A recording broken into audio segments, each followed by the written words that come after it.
Hello, welcome to Chasing Green Arrows, you cheeky people suggesting it's me that keeping us waiting. It's not me. It's not me. Who was it that said Dean's still asleep?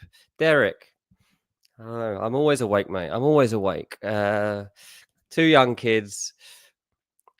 I'm not certain. It's 10 a.m. here in San Diego. There's no chance that I'm still asleep. Gianni is who we're waiting for, which is very rare for G not to be on. So I just messaged him, said, I'm going live, mate. So hopefully G is going to jump on. He's actually had a decent game week as well. So I thought he'd be here to tell us all about KDB. But look, while he's not here, should we just celebrate Jamie Vardy? Should we have a Vardy party? That was good fun. 9 points off my Jamie Vardy transfer. And now I just have to hope that Mateta doesn't get any points later on so that it's properly worthwhile. Because if Mateta scores anyway, doesn't really make much difference, does it? But yeah, Vardy coming in. It worked out. CH says Vardy party here too. Very pleased for you, CH. Well done for jumping on board. I'll talk about Vardy a bit later on, if and when Giani does come on, and how I feel about keeping him. So let's get on to that. Brian says KDB -8 and captain worth it for me. Even with a -8, Brian? Really? Maliki says, what's for breakfast? Every day is the same, mate. 2 slices of sourdough toast and scrambled eggs every day. That's how I roll. And usually about 4 coffees. Look at the size of this one I've just picked up. The size of it. It's only $2. But yeah, thanks everyone for jumping on with us today. Paul says, have you seen those American breakfasts? Yeah, I mean, I have to say, I did go out the other day on my own. And I think it's last Wednesday. I ended up getting like steak, eggs, hash browns, toast, coffee. Crazy. About $15. Not bad at all. Brian says 165k green arrow he got with that transfer. Brilliant, mate. Well done. Yes, Mark, always butter on my toast. Definitely. In terms of my game week, by the way, getting away from my breakfast habits, I got a green arrow, which I'm pleased about. Obviously, there's still a game to go, and that could definitely impact me. But at the moment, I'm at 200k, like just under 208k.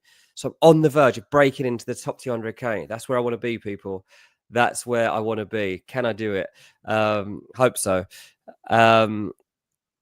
Here he is. He's remembered us, everyone. I'm not sure if he's filming on a potato or what. G, are you all right? I'm well, mate. Where are you? So sorry about the delay. How's my Foggy. Foggy, doesn't it? It's like, I don't know, like you've been held captive or something, and they've let you like get 5 minutes on camera. What happened to my glamorous backdrops? I'm not in prison, everyone. I'm not in prison. Oh my goodness. Are you How okay? are you? Nice to see you guys. Sorry I'm late. I had terrible internet connection, which has nothing to do with the dodgy camera. I don't know why. I think it's just like slightly, I don't know, dirty. Good to see everyone. Thank you to all the chasers in the chat. I'm glad you were on time, and thank you to you, Dean. How's your game week? It's good, mate. I just say I'm on the cusp of the 200k now, but obviously I need the Forest Palace game to go in my favour. I don't even know really what that means to go in my favour. Who have you got from that fixture? So from that fixture, I've just got Munoz, who everyone has. Other than me, yeah. So Munoz is like 70% EO. Yeah. So the vast majority of your rivals are going to have Munoz. And then Mateta's in like 60% of teams. Mateta's the one who could kill. I'm just saying, obviously Vardy paid off in the sense he got 9 points. But if Mateta scores tonight, I've taken Mateta out of the team to get him there. So it looks like G's frozen again. Can you hear us, G? Oh no, what an unfortunate timing to freeze on his camera. Well, it looks like we're going to be having fun and games here today, doesn't it? On arrows. Gary says, Dean, have you picked up any Spanish living in San Diego? Very little, Gary. But my kids are getting good at Spanish, particularly the oldest one who's 7. He's doing old Duolingo and he's learning off his friends in class and stuff like that. And yeah, he's basically teaching himself Spanish at this point. Gary also says, I do fancy KDB, but selling Salah is the only way I can afford him. Not sure I want to take that gamble. Honestly, it depends on your rank, but I'd kind of go for it. Watching Salah yesterday, watching Liverpool yesterday, I would be tempted to go there. Yeah, De Bruyne, who I'm sure G was going to talk about, and if and when he comes back on, we'll chat about it. But I don't know if you saw the way that Man City set up in that game against Wolves, but basically Wolves centre halves didn't have anyone to mark. There was no centre forward there. The forwards kind of just split. Marmoush was out wide a lot of the time, and De Bruyne was the forward, but not really. He just kind of let the centre backs have some freedom, and was like just roaming in front of them, and just had a lot of space. Obviously, got his goal as well. Are you all right?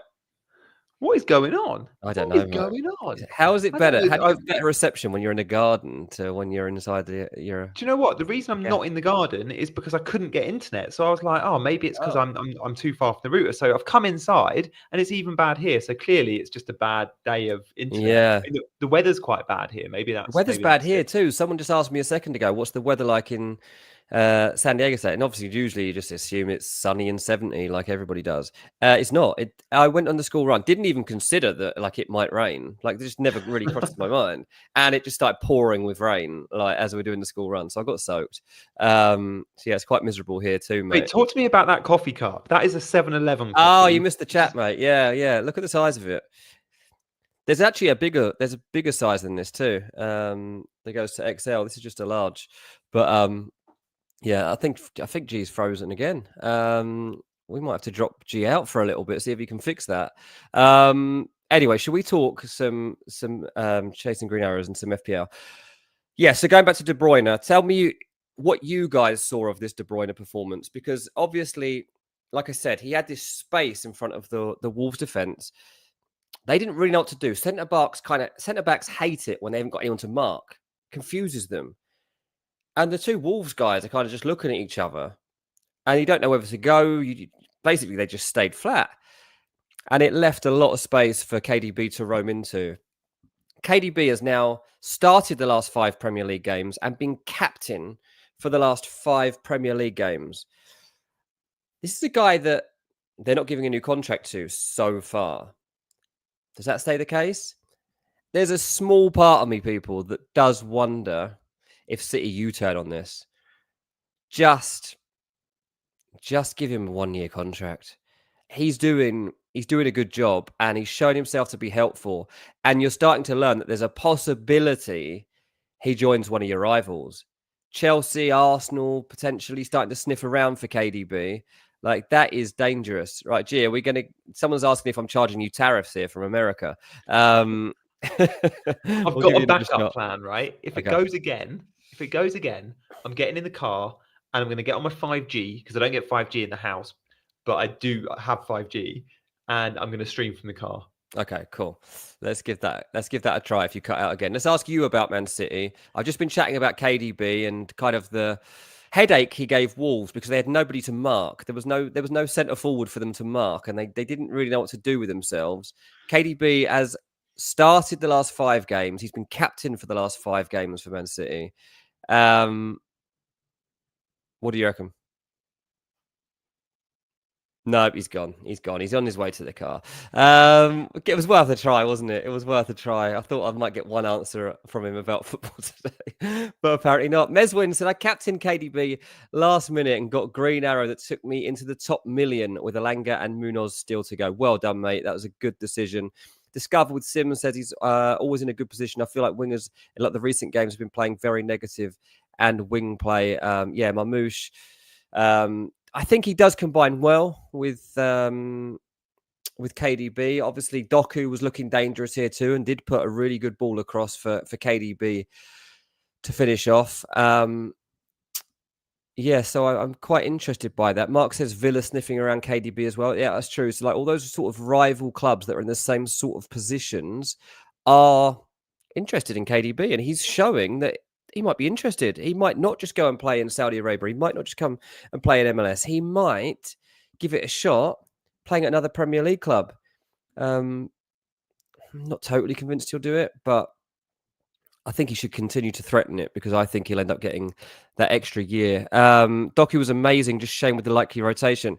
Yeah, someone was on here on Friday asking about Savinho again, and you guys know what I think of Savinho. He's a no go. And I would not touch him. But Doku at least was looking lively.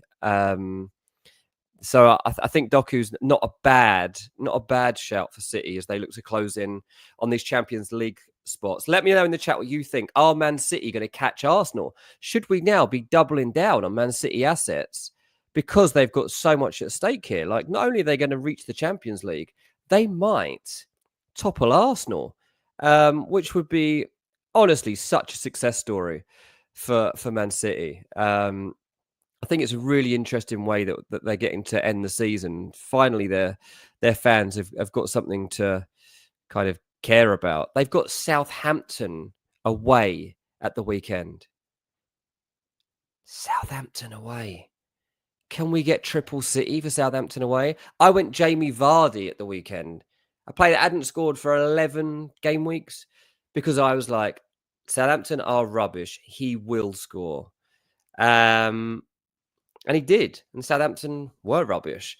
And even, Leicester managed to get through them. So what do we think, people? What are our thoughts on City? Troy says, yes, triple City. Mark says Arteta out. Malaki says 9-0 incoming. Arsenal bottling it, says Brian. A poll on triple City. Yeah, we could do a poll on whether to go triple City or not. That's a good shout. If we want to chuck that into the chat, are you going to go triple City, double City, or single City this game week? That's a good poll to run out. I am very, very ill prepared for this moment because I don't know who my third City asset would come in as. I guess what I would do potentially is replace Saka. I've got Marmoush, I've got Gvardiol. I guess I would be looking to. Yeah, I guess taking out Saka could be an option. Here he is. What a show we got for you today, people. Look at him. He's escaped from prison. Here we go. I'm on the run, guys. I've managed to get as far as the car. I now just need to concentrate on the road as I stream, as I escape from the wife who's got had me don't drive. Guys, hopefully this connects. I'm so sorry, and sorry to you, Dean. I'm gonna massively need you to steer me through as always, but I can't see the chat. Yes. You asked me about KDB, and I was so excited to answer. Yeah, so tell us what you thought about your KDB shout as captain, and what you now see for Man City, given that they've got Southampton away next. Well, yeah, you mentioned rightly that De Bruyne started the last 5 and captaining those 5 games, but in those, it's 5 league games. He didn't play in the one that really mattered to many, and maybe even to him, was the semi-final of the FA Cup. And that was only a couple of weeks ago. And the moment I saw De Bruyne left out of the FA Cup squad, I thought, what have I done? I've just wildcarded him in. Does this now mean he's a rotation risk? Now, the league selection suggests he's not a rotation risk, but there's still no certainty in my mind that he starts Southampton. I think he probably does, but I'm going to be sweating on it every single week with De Bruyne. And I only captained him because I saw a leak that he starts. And I did say on Chasing Green Arrows on Friday, if I see a leak, De Bruyne starts, I'll captain him. If I don't see a leak, I wouldn't have gone there because of what we saw in that FA Cup game against Forest. Now, I think he probably does start Southampton. Then does he start Bournemouth? I don't know. Bournemouth game is like 3 days after the FA Cup final. I can't see him starting FA Cup final and Bournemouth, which then begs the question, is he someone that you can buy? If you don't own him, he's a really attractive captain option this week. He's got Southampton. We think he starts. But is it just for 1 week, or does he start the Bournemouth and Fulham games? Yeah, it's tough. If you didn't go De Bruyne, so I've got Gvardiol and I've got Marmoush, and I'm expecting Man City to go and beat Southampton at least 3-0. Yeah. Who's my third option? Is it Haaland? Is it? I don't know. Because he's got to be up and running for the FA Cup. I mean, I don't know if I can afford Haaland anymore is the problem. I mean, I'm not sure. How much 2 transfers, though. You can always sell a Salah and get a Haaland with 2, Yeah, actually, let me see what I've got in the bank. I must have 3.6 million in the bank, and I've got. It would have to be Isak that go. I still couldn't afford him. Yeah. Well, Isak's got 2 tough games, but what do you make of Haaland starts? Because again, this could impact De Bruyne. Does De Bruyne now have one fewer spots to get into the 11 if Haaland's back in the 11? I don't know. Can Haaland come straight back into the 11, or is it half an hour against Southampton more likely? I just wouldn't really see the point in starting Haaland against Southampton when you've got a cup final on the horizon as well. So I would imagine that Haaland doesn't start Southampton, but probably does come on. And then Bournemouth at home, potentially the toughest game of the 3 league games, potentially. Maybe Fulham, who knows? Last day of the season. Depends what they've got to play for. But I would say they probably need Haaland for Bournemouth at home. And they need him for the cup final. So I don't know that Haaland does start against Southampton, no. I don't think he will. But who knows? 20 minutes against Southampton might not be the worst thing in the world. But I just don't know that many people are going to take 2 transfers to go and get Haaland in for potentially a sub appearance. So I don't think many people are going to own Haaland this week. So if you want to gamble, then I guess he's worthwhile in that sense that you've got him for the run-in. He's 22% owned at the moment, and there's how many of those are active game players? I don't know. Probably not many, right? So, Paul says it best. Haaland can't start with no minutes, and I would imagine that that's true. Yeah, I think that's fair. I just that cup final, like, why rush him back? The Club World Cup's happening, and you want Haaland playing, and we know De Bruyne's not there. But why rush him back? Well, the cup final's a reason to. You can't give him the cup final unless he's played versus Southampton. So I don't know. I loved seeing Steve's comment there about De Bruyne. I only captained him because of the Chasing Green Arrows raid. I did a raid from my channel to CGA and the deadline, and it was I was kind of doing it tongue in cheek because at the time I wasn't committing to De Bruyne captain, but I'd love the idea of a few people copying that move because of the raid. So thank you. Yeah, absolutely. Steve, I haven't seen you around here for a while, Steve. I thought he was a regular, wasn't he? I haven't seen Steve in the chat for a little while, I think. Maybe he's been a lurker. Has he been lurking, has he? Yeah, fair enough. Sometimes it takes a bold captaincy call or a bit of advice to get the lurkers to come out, doesn't it? N says he doesn't have to have a run of games against a team like Southampton. It's basically a training ground game. Fair. And when we talk about teams to target, like, you did it this weekend. Like, you targeted, you bought Vardy. Yeah. Leicester are a team we target, but he was playing again against the team we target. Yeah. It's the 3 newly promoted teams, but it's also Man United and it's also Spurs. Now, many bought Jarrod Bowen this week. Fair play if you did. 1-1 draw wasn't the free-flowing West Ham goal fest we hoped it would be, but when West Ham score, Bowen scores. And then Man United, the other team's target, well, Brentford scored 4. Like, what do you make of that? Because Mbeumo and Visser, Mbeumo captaincy was really popular, and Visser's someone I wildcarded in. He's, I think, returned in the last 4. He's a cracking own for the next fixture. They've got Ipswich up next. Yeah, definitely. I was relieved, like, that, because obviously the Man United game kicked off at like 6 a.m. here or something, so I wasn't awake for most of it. I turned it on with like a few minutes to go. I was like, whoa, how many has Mbeumo scored? That was my best. I was like, I've got him on my team, but I'm going captain, and obviously knew a lot of people were captaining him. So I was relieved that he didn't have as many points as I thought he might have. Sharda was obviously like the pick of the week. Like Mark said, he got him 15-pointer. I saw a couple of content creators out there being like, if you really want to go differential this weekend, then Sharda's a good one. So shout out to anyone who did say that. But the thing is, not many people were going to be brave enough to go for that one. But yeah, we knew that they were going to smash Man United. Like we said it. Like I said it, even if it was their strongest team, I expected Brentford to win that game. So I definitely expect them to beat this Man United. And they, 4-3 is flattering really to United in the end. Steve says he gets in trouble when he chats. The wife hates it, so he's always lurking. She's monitoring his YouTube messaging. Come back to us, Steve. Come back to us. Steve, tap 3 times if you need. Tap 3 times if you need help. G's had to escape from his wife. Oh, married life, it is good, promise. Sushan says, "Come on, Dean. Vardy was the pick." Well, it was a good pick, Vardy, for sure. Did you get bonus points off Vardy? Yeah, I got 3 points off Vardy. Oh, that's a win. So it wasn't really a 4-point goal, was it? It was a 7-point goal, which is the best when you get that. Yeah, look, I'm not going to lie. I was very worried when Vardy blew the referee's whistle when he got injured, because I was like, is he going to That's get a fine. yellow card for this?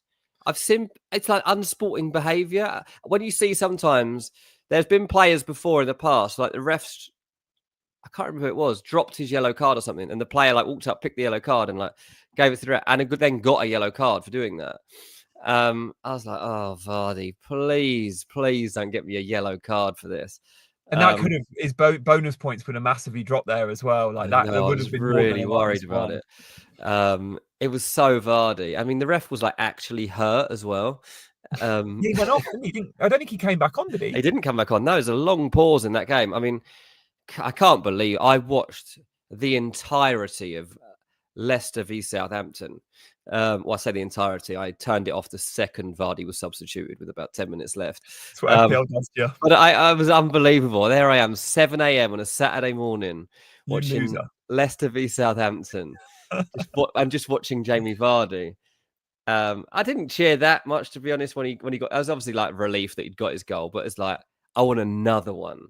You've got another goal in you here. So I was a bit disappointed in the end that he didn't get more than one, because once the first one went, I thought my joke about a hat trick could actually happen here. It had some potential. So a little bit of disappointment, but more importantly, with Jamie Vardy, what do I now do with him? Oh, you keep him. I think he looks all like, I know I had a pop being like, it's a terrible buy. What are you going to do after this week? And I said, well, he's got Ipswich at home in 2 weeks.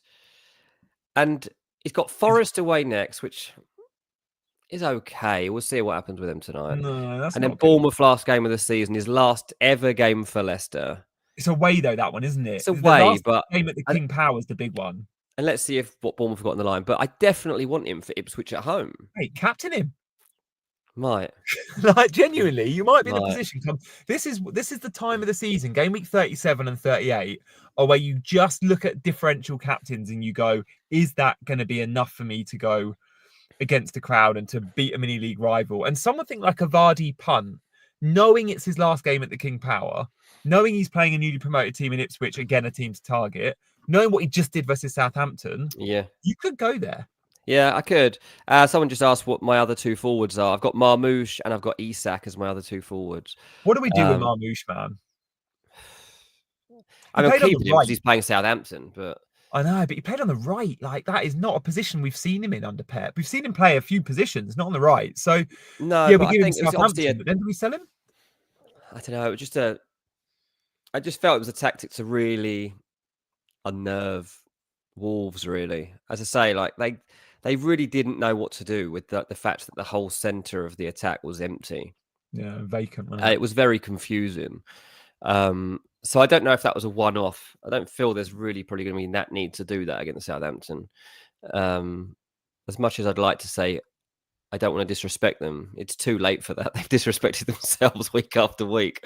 So yeah, if we want to do a poll, sell Marmoush off course suggests, which could be a good shout. 200 of you in the chat. Thank you, everybody, for joining us on this Monday. We're going a bit early ahead of the Monday night game, obviously. Sushant says he's going to captain Marmoush this week. That's brave, but it's not a terrible idea. Like, because nobody else will probably be brave enough to actually do it when. Of course, Marmoush can score a couple of goals against Southampton. Like, of course he can. If you don't own De Bruyne, then who are you going to captain? Like, De Bruyne is an obvious captain if you own him. But then you go, oh, Liverpool and Arsenal playing each other. Isak and Palmer playing each other. Like, it's not an obvious week for captaincy. It's not an obvious week. Popular, but then if Mbeumo had scored a brace at the weekend, everyone would be captaining Mbeumo this week. But the fact he only got the 5-pointer, there'll be some put off by that. I do like Mbeumo versus Ipswich, though. It's a good matchup, clearly.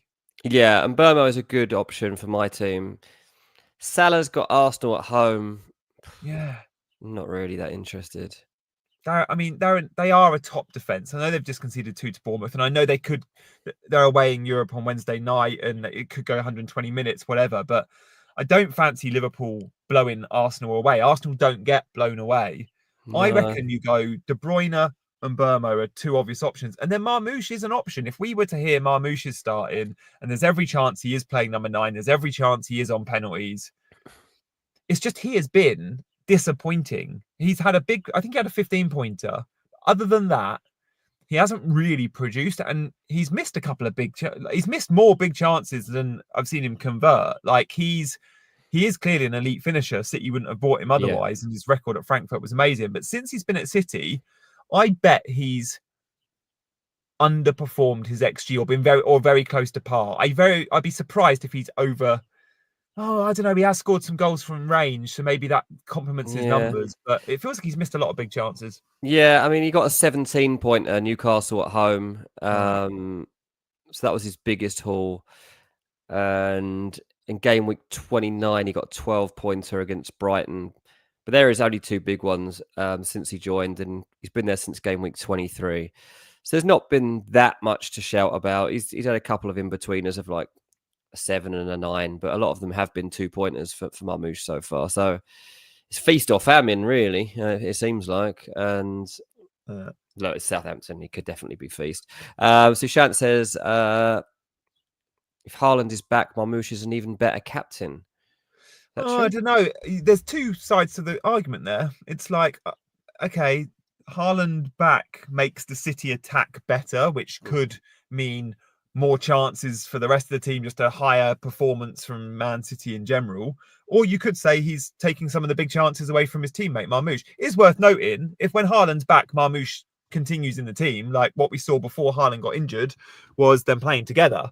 But I don't know. I like the idea of Marmoush being the focal point, and we did see that when Haaland first got injured. We saw Marmoush number 9, and I thought that was better for Marmoush in his own right. But let's see. Is there potential that Forest smash Leicester? I know they don't smash many people at the moment, but Forest have got a lot to play for. And Chris Wood here, top transfers in this game week. Chris Wood's on that list, 6th. Elanga's 8th, and I think Morgan Gibbs White, and I think the Forest defenders. It's Leicester. It's at the City ground. That's why I question Marmoush, because it's like all those managers out there that don't have a Visser or a Wood, which is most managers. They might look at those 2 forwards, because Visser and Wood are arguably better buys right now than Marmoush. That's probably true. I think I'm just looking through the fixtures here at who I would be looking to target. And it's not that obvious, really. I think Ipswich home to Brentford, there's definitely, as you say, a couple of Brentford players who could do well in that game. Southampton against Man City, nobody fancies Southampton in that one. But then, I think I would be looking at Forest players to do well against Leicester, either defensive or attacking. As an outsider, maybe I'd go at Palace to beat Tottenham. It's at Tottenham. But honestly, this Tottenham team, whether they win or lose in the Europa, don't think it really matters. Maddison now out for the season. Big blow for them there. So I think as an outside bet, I'd be going at Crystal Palace. There's no Crystal players who are the top transfers in this game week. Obviously, it's always very reactive to what we've just seen. Interesting that Cunha's 5th on the list. They've got Brighton at home. I thought Cunha was really good. In fact, good. Wolves were good. Like they woodwork twice. Wolves. Cunha's so strong. He's so willing to have a shot. This is why Man United are trying to sign him. He's got proven goal power, but he's got a physical intensity and bravery that they want, that you don't really get from, what you'd get from Cunha in that left number 10 role, if you like, that you're not getting from Alejandro Garnacho.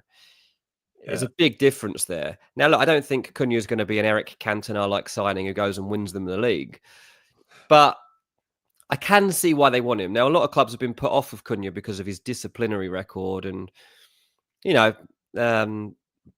certain traits within his personality that don't fit certain dressing rooms, and managers have decided they don't want to go for him. But for Man United, I think that all of those things they actually need. They need someone who's maybe got a bit of an ego, maybe somebody that can be a bit nasty, maybe someone that wants to do things himself.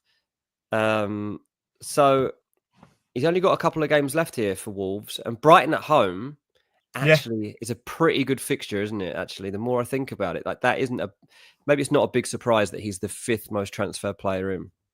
Yeah. I mean, Van Heck's back now, which is better for Brighton, and they weren't necessarily the team we thought we could target this weekend. They were all right defensively, Brighton. Newcastle didn't run that was a late penalty that got Newcastle the goal, because I thought Newcastle Brighton was going to be a goal fest, because West Ham and Leicester had just both scored 2 goals versus Brighton. I still think Wolves can have some fun there, but always with Wolves, I do think they are a hard team under the new manager to break down, and the defensive assets are where it's Cunha and the defensive assets, of course, but they are a clean sheet first team. I think a defense first team. And we saw Man City, they struggled, and most teams are. They are struggling. So I like the defenders. I think Wolves have got a good shout for a clean sheet versus Brighton, and Aït-Nouri's hit the post versus City, was so unlucky not to score, so advanced. But you're right about Cunha, mate. I was worried when I wildcarded Cunha wasn't going to get all the games in the run-in. But the way he's playing, it just seems silly for Wolves not to play him, because every place in the league table means money. And Cunha picks that team up and puts him on his back, doesn't he? It was like a one-man mission to score versus Man City. That range from effort, effort from range with the no backlift, and it hit the woodwork, was amazing here. Yeah, definitely. I mean, Darren says Cunha's only had 1 red card. Yeah, but if he's kicking and headbutting people, it's not the most ideal red card in the world. He's had a couple of bans though, isn't he? I'm sure he's been banned twice this season. I think he's had 2 bans, exactly that. So yeah, Darren, I know for a fact, Arsenal were put off of they were put off of him because they didn't feel necessarily they could trust him. And that matters to Arteta. I mean, look at Aubameyang. Exactly. He's all on the character. Hates it. Cameron joined our WhatsApp group a couple of weeks ago, and he's just sent us £2 and said the membership is worth it, lads. Shout out to the WhatsApp group. Glad you're enjoying it, Cam. Everybody's still very chatty in our CGA WhatsApp group. If you want to join it, go to the homepage and you will see that you can join. If you join the top tier, then you will get send us a message and we will stick you in there. It's worth it. I reckon even in the off-season, this is going to be worth it, this chat. Sushant says, gee, is it mad to go back to Palmer for the last 3 games? Oh, yeah, we haven't spoken Cole Palmer yet. Oh. So Cole Palmer can talk. Our words. He can talk, right? So he's finally talked like a normal person rather than his little interviews where he just says 2 or 3 words at a time. He's very nonchalant. After a 3-month goal drought, he says it didn't bother him, but suddenly... He's word vomiting all over the place. I've not seen it. I've seen the quote. And I saw what he said, but just tell me a little bit about that interview. It's just the most normal you've ever seen him be, the most real you've seen him be. Because he does give 2-word answers, and I've spoken to 2 people that have interviewed him and said it's like getting blood out of a stone. I can imagine it's the worst interview to do, but it clearly had bothered him. And what did he do? He just couldn't stop talking. He was just word vomiting, was he? I can't imagine that. I so need to watch this. He was just he just couldn't say enough about how he knew it would change. Then he started going about social media. It's full of trolls. But I don't let that affect me. I'm strong mentally. No, we all say that. Talking normal. It was yes, you're a real person. You've got emotions and feelings. And you just played a really good game. Yeah. You played really well. So for the first time, obviously before the game week, I was like, no, don't pick Cole Palmer.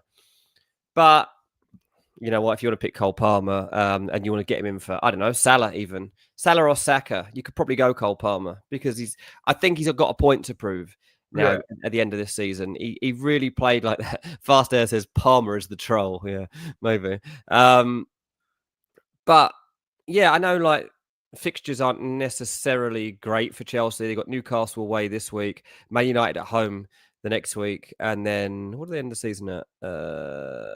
Not Forest away. They are must-win games though. Chelsea need to win at least 2 of those 3. They're big games. He's on pens. He's got his mojo back, and he's going to be playing. So when it comes to those elite midfield picks, at a time when Salah and Saka are a little bit meh, maybe he's on the table again. And he probably gets a rest on Thursday night. Again, the European involvement is key for Chelsea, but they are able to play a B team every single time, pretty much. I don't know, man. I feel like I need to apologise to all those that wanted to buy Cole Palmer, because on Chasing Green Arrows, you and I both said this isn't the time. This is a terrible buy. And don't get me wrong, like, I was first to say he's a class player and a class asset, and at some point he'll turn it round. But the way we were seeing managers still buy him in the last few weeks, I was surprised, because he has been terrible and he's been a bad FPL pick, and I stand by that. He does look like he's turning. There was always going to be that one game. I didn't expect it to come now, and it did. It came at the weekend and it was amazing. I do expect off the back of the goal, but it was the performance too. Like, yes, he got a penalty, but we all would have come out that game with a Palmer blank, and no one would have said after that game he's now a bad FPL buy just because he got a 2-point. It was obvious the performance was there. So fair play to owners that stayed patient. And you're right, he's not a bad buy now. It runs off the shoulder. There was that one he had when he stuck it on the inside of Alisson and it hit the far post, which is very unlucky and very cheeky. That angle past Alisson, no one beats Alisson from that angle. I can't believe he tried. I mean, Alisson he was trying to score, wasn't he? Oh, 100%. Yeah, and I can't believe he couldn't believe it didn't go in. Like, he's like, I've seen the gap. Like, he can't believe he's left me this gap. It's like this long, but like, it's still there. Barely fits the ball for it. It barely fits the ball, but it's there, and Cole Palmer can hit it. So yeah, definitely willing to. I don't mind that punt. Yeah, I don't mind that punt. Fantasy FC says only people from outside of Europe know the feeling of seeing FPL points coming in the early morning when differential captains pay off, return from transferred in player. Those feelings are chef's kiss. Yeah, absolutely. It's really weird when you're in a different time zone. Obviously, this is my first time experiencing life outside of England and living all the football in real time, and it's always quite unnerving. Waking up any day, really, to be honest, because you're 8 hours behind the UK, and most of my life is still in the UK. Like, it's a very weird. Like, I live here, but actually, most of my life is still in England. So, like, every morning you're waking up, and you're like, get your phone. And you're like, what is on my phone today? Whether you're checking emails or scores or whatever it is, and that feeling on a Saturday morning or Sunday of like, it's like this weekend, the Fulham game was at 4:30 a.m.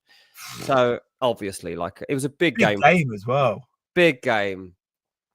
And I did actually wake up in the middle of I woke up at like 4 in the middle of the night, and I was like, oh, I'm kind of awake. I was like, should I? And I was like, no, Dean, go back to sleep.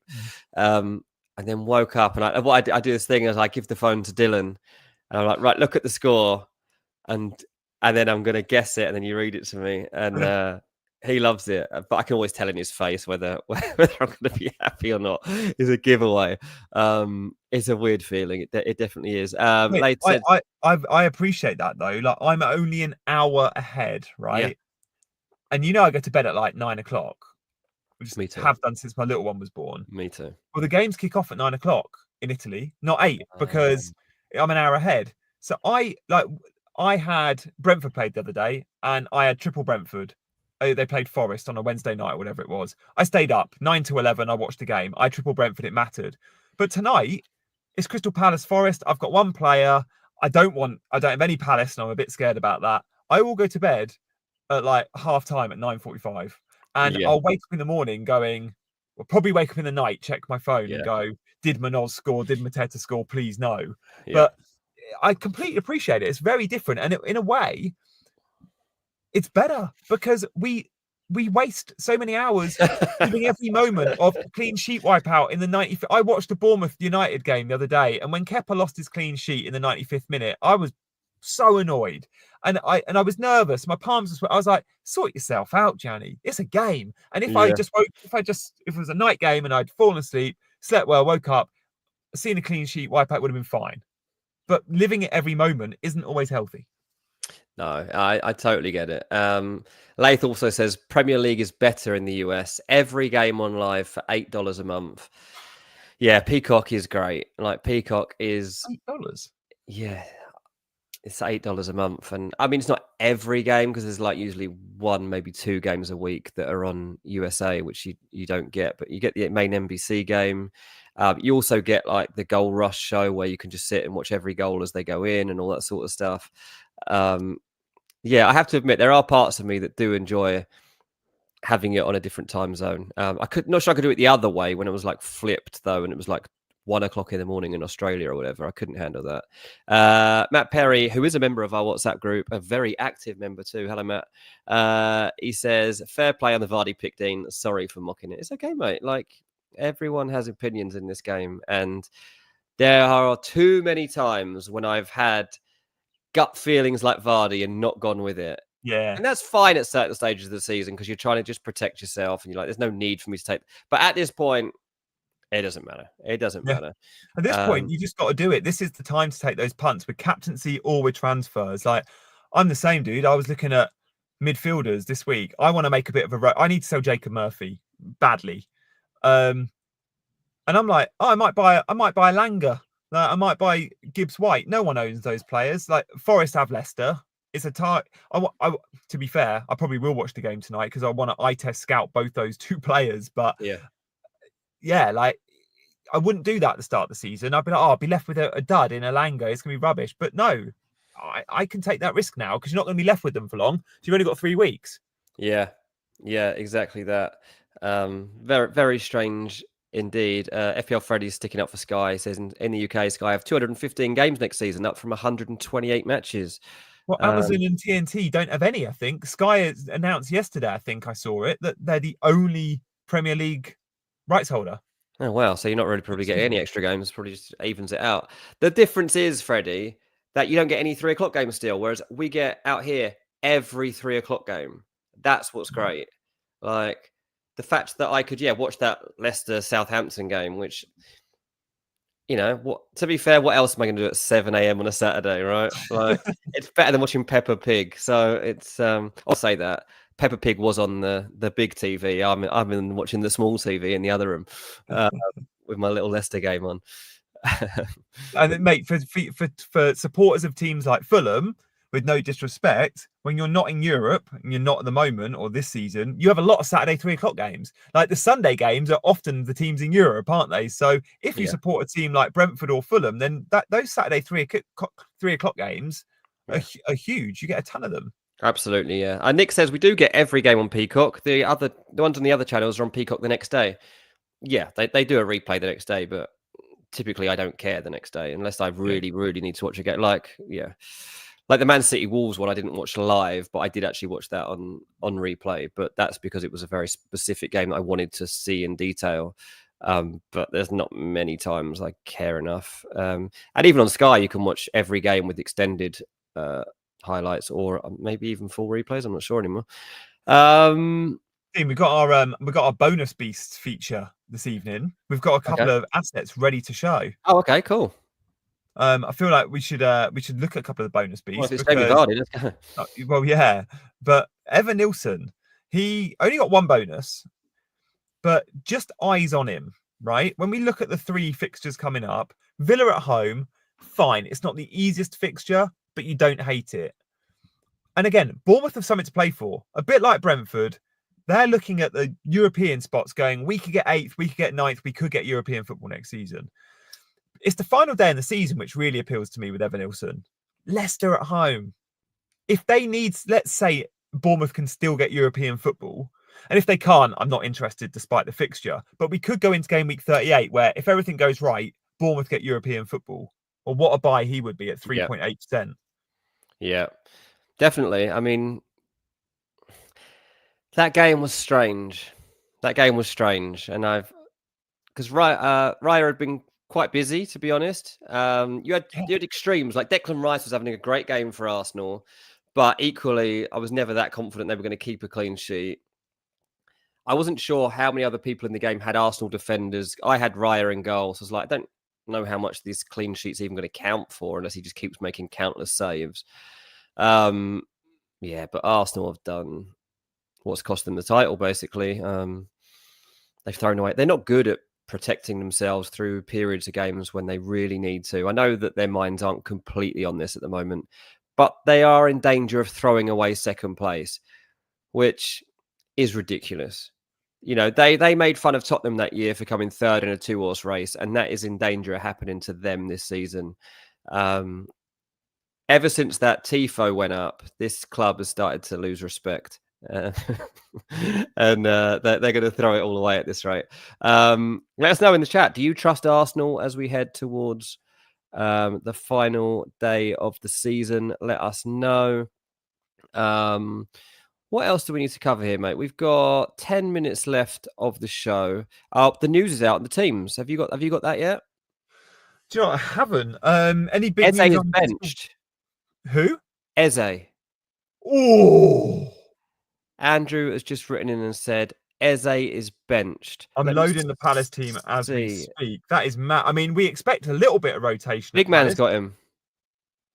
Ouch. Big man's got Eze in his team, which is great. It means I've got half a chance of catching him. That's not true. Eze is not. Oh, damn. We got done. It is Sar Eze Mateta. Manoz Andrew. starts. Eze starts. Andrew. Sar starts. Mateta starts. And Hendo. Don't do that to us, Andrew. I'll ban you. I've never banned anyone from this channel, but I got excited for a second because Big Okay, Man's they're got Eze. fully They're full strength. fully loaded.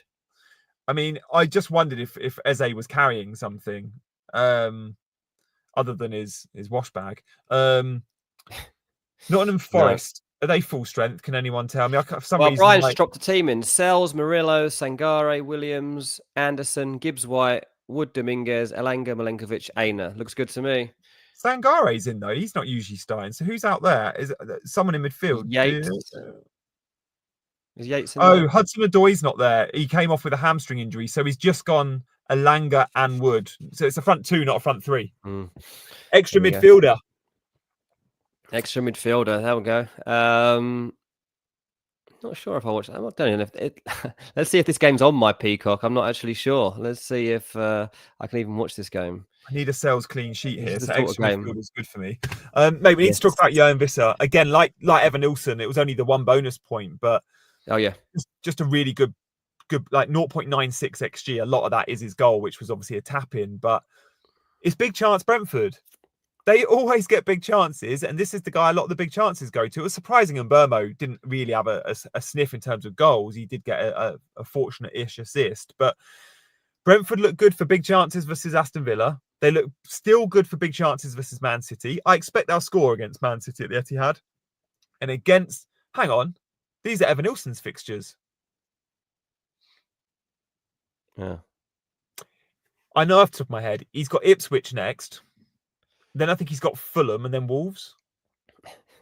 Let's have a look. Brentford have got Ipswich next. Of course, they've then got the West London derby against Fulham. And Brentford end the season indeed, going to Wolves. Well done, mate. I'm embarrassed. I'm embarrassed for myself. How have I known that's that? Good, mate. I'm glad you spotted it. That is a pro at work. That is a pro. Yeah, I mean, it hasn't got me any FPL points, so I can't take much credit. But I am pleased to be on Johan Visser. I do think I'm surprised that ownership, and that ownership shot up in recent weeks. But we're looking a couple of weeks ago, like when our wildcard like 10% owned. He in his last 4 weeks, he's had something like a 7, a 7, a 9, and an 11. Like he is super consistent at the minute. He's flying, and I think back to a couple of years ago, before Tony got banned. Visser was very much a sort of impact sub or struggled even to get on the pitch. Like they only played with one forward and it was Tony. Tony leaving, they replaced him. They spent big money, didn't they, on Sharda sort of as a wide forward, and then the Brazilian lad who's been injured, who's now back fit, but Thiago. But Visser got his chance, and Visser looks like just as good a fit for this team as anyone, including Ivan Toney, I might add. Yeah, that's true. I haven't had Visser in my team too many times, but he's always someone that I'm scared of. That's for sure. His finish against Forest the other day, that little he looked like he was going to score that, and he did. And there was never a doubt in my mind, despite it being a hard dink finish. So many quality forwards. You give that to Nico Jackson, I guarantee he doesn't convert with that chip. You give that to Darwin Núñez, he doesn't even try it. Like, there's forwards that we talk about for top teams with bigger transfers on much more money. They're not as efficient in front of goal as Johan Visser. And there's a reason why Brentford, who look into the data, play Johan Visser. He is perfect for big chance finishing. And they will give him big chances and he will slot it away. He might not do much else. He doesn't need to. He's an elite finisher, and that's why he's a good FPL asset.